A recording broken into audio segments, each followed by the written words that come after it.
Dominus vobiscum. Sahabat peradaban kasih ekologis yang terkasih, selamat berjumpa dalam renungan harian bersama saya Romo Alois Budi Purnomo PR melalui channel ini. Semoga panjenengan selalu sehat, tetap semangat tanpa sambat dan selalu bahagia. Kebahagiaan yang bersumber dari Tuhan Allah kita. Mari kita awali perjumpaan kita dengan bersatu di dalam doa. Dalam nama Bapa dan Putra dan Roh Kudus. Amin. Allah Bapa Maha Pencipta, Engkau memanggil dan mengutus kami untuk memelihara dan mengelola alam semesta ini. Mampukanlah kami untuk dengan tekun dan setia melaksanakan pekerjaan kami sehari-hari. Dengan pengantaraan Tuhan kami Yesus Kristus Putra-Mu yang hidup dan berkuasa bersama Dikau dalam persatuan Roh Kudus, Allah yang Maha Esa Tritunggal Maha Kudus sepanjang segala masa. Amin.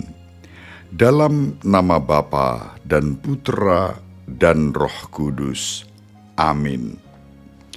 Sahabat peradaban kasih ekologis yang terkasih, kita akan membaca bacaan yang pertama yang dikutip dari kitab Pengkhotbah bab 1 ayat 2 sampai 11. Kesia-siaan belaka, kata pengkhotbah. Kesia-siaan belaka. Segala sesuatu adalah sia-sia. Apakah gunanya manusia berusaha dengan jerih payah di bawah matahari? Keturunan yang satu pergi dan keturunan yang lain datang, tetapi bumi tetap ada.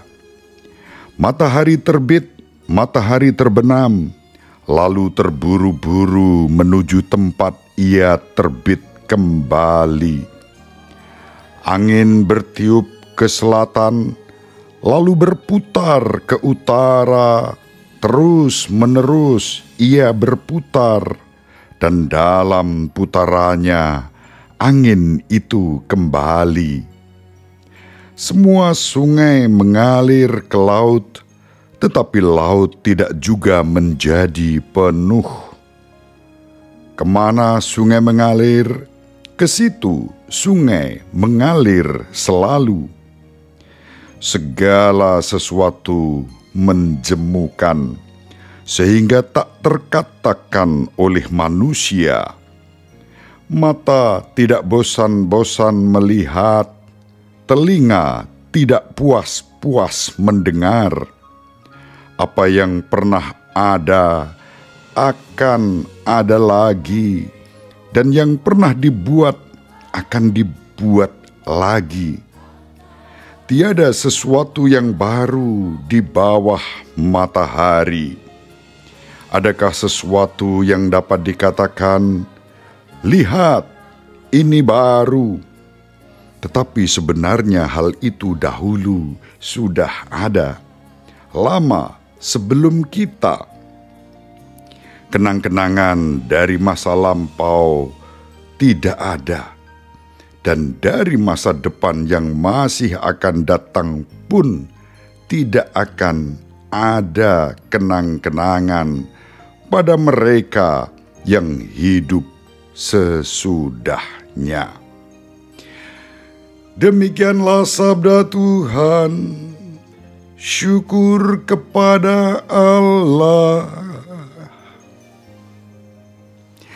Sahabat peradaban kasih ekologis yang terkasih, bacaan pertama yang dikutip dari kitab Pengkhotbah unik. Mungkin kita kaget. Ada suasana pesimis ketika penulis kitab Pengkhotbah mengatakan bahwa segala sesuatu adalah sia-sia. Pandangan pesimis tentang siklus kehidupan dan alam yang tak berujung mendominasi bacaan yang tadi kita dengarkan dan kini kita renungkan. Kitab Pengkhotbah sering disebut sebagai kitab Kohelet, dan yang kita baca adalah bagian dari prolog yang mengumumkan bahwa kerja keras manusia itu sia-sia belaka. Tentu kalau dipandang dalam cara pandang manusiawi, Pengkhotbah merenungkan siklus kehidupan dan siklus alam yang terus mengalir silih berganti. Matahari terbit, terbenam, terbit lagi. Sungai mengalir ke laut, tapi laut tidak pernah penuh. Dan sungai selalu mengalir ke tempat yang sama, sejauh tentu saja tidak dirusak. Dan kemudian dibelokkan ke arah yang lain oleh tangan-tangan manusia. Semuanya mengalir begitu saja, datang dan pergi. Ada, hilang, dan akan ada lagi. Segala sesuatu tampaknya hanya kembali ke tempat dimulainya sesuatu itu. Sahabat peradaban kasih ekologis yang terkasih, Pengkhotbah merenungkan sejarah manusia dan melihatnya terus terulang kembali. Apa yang telah dilakukan adalah apa yang akan dilakukan. Tidak ada sesuatu yang baru di bawah matahari, katanya. Dan pada akhirnya sang pengkhotbah bertanya-tanya, siapa yang akan mengingat apa yang telah dilakukan di masa lalu dan menyimpulkan bahwa bahkan hal-hal yang akan datang pun tidak akan diingat. Semuanya sia-sia. Sahabat peradaban kasih ekologis yang terkasih, mengapa Pengkhotbah menulis seperti itu? Jawabannya adalah Pengkhotbah mengajak kita untuk menyadari kalau kita hanya bertumpu pada kebijaksanaan manusiawi dengan cara pandang akal budi, pengalaman dan pengamatan manusiawi belaka, maka segala sesuatu memang sia-sia.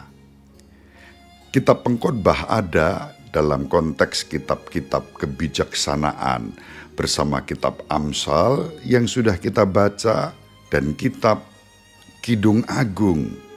Lalu Pengkhotbah ada di tengah-tengah. Sang Pengkhotbah sebetulnya mengakui bahwa Allah adalah penguasa atas dunia ini. Dan kemudian mengajak kita untuk melihat bahwa manusia dan sang pencipta juga dengan alam semesta ini tidak bisa dipisah-pisahkan begitu saja. Sudut pandang manusia yang terbatas itu kerap kali membuat manusia kemudian tidak melihat kehadiran Tuhan di dalam kehidupan kita sehari-hari.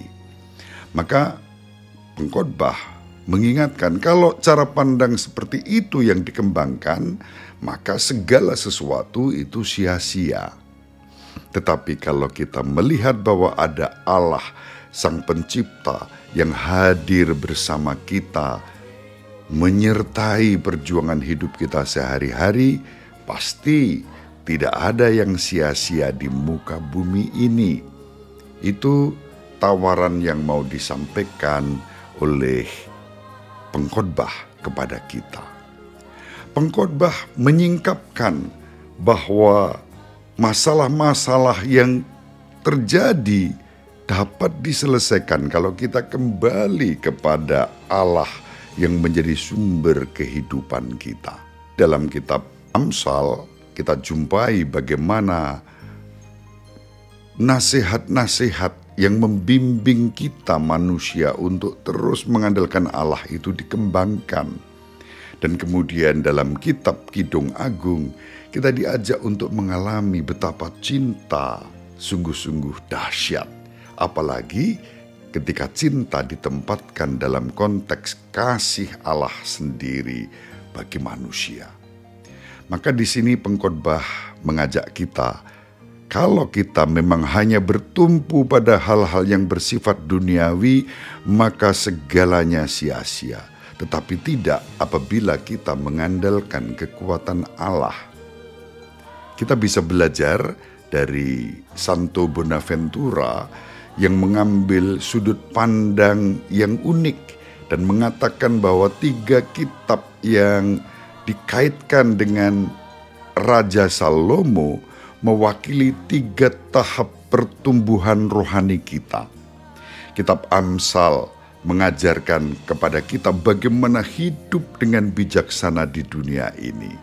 Lalu kitab Pengkhotbah yang kita baca saat ini mengajarkan kepada kita bahwa janganlah kita hanya mengandalkan hal-hal yang bersifat duniawi belaka, karena itu hanya akan merupakan kesia-siaan. Dan kitab Kidung Agung, sebagaimana tadi sudah saya sampaikan, mengajarkan kepada kita tentang cinta akan hal-hal yang surgawi dalam relasi kita dengan Allah. Pandangan pesimis diretas ketika kita berusaha untuk terus mendekatkan diri pada sang sumber cinta, yakni Allah sendiri. Syukur kepada Allah bahwa karena kasih Allah yang begitu besar kepada kita, maka Allah mengaruniakan putranya yang tunggal yang menjadi manusia dalam diri Yesus Kristus. Dan kita diajak untuk percaya dan mengandalkan Kristus di dalam kehidupan kita. Kalau kita hubungkan dengan Injil, misalnya di dalam Injil yang kita baca, Injil Lukas bab 9 ayat 7-9, Herodes cemas ketika mendengar tentang Yesus. Dan dia, Herodes, yang hatinya jahat pun berusaha untuk mencari Yesus. Meskipun pada akhirnya upaya-upaya itu tidak sepenuhnya berhasil, dalam arti bahwa Herodes berhenti hanya pada kepentingan pribadi dan tidak sampai pada iman akan Kristus. Sahabat peradaban kasih ekologis yang terkasih, mari kita saling mendoakan agar kita diberi kebijaksanaan untuk menggunakan segala sarana dan prasarana di dunia ini untuk kemuliaan Tuhan, bukan hanya untuk kepentingan pribadi kita. Kalau demikian, lalu kita bisa menghargai siapapun yang berbeda dari kita dan bukan menghakimi, apalagi menghina. Semoga bermanfaat. Ibu Maria dan Bapak Yosef selalu mendoakan kita. Semoga panjenengan semua sahabat peradaban kasih ekologis yang terkasih bersama seluruh anggota keluarga dimanapun berada, dibimbing, dilindungi, dan diberkati oleh Allah yang Maha Kuasa, Bapa dan Putra dan Roh Kudus. Amin. Terima kasih, salam sehat, tetap semangat tanpa sambat, selalu bahagia, kebahagiaan yang bersumber dari Tuhan Allah kita. Salve, shalom, salam sejahtera, berkah dalam.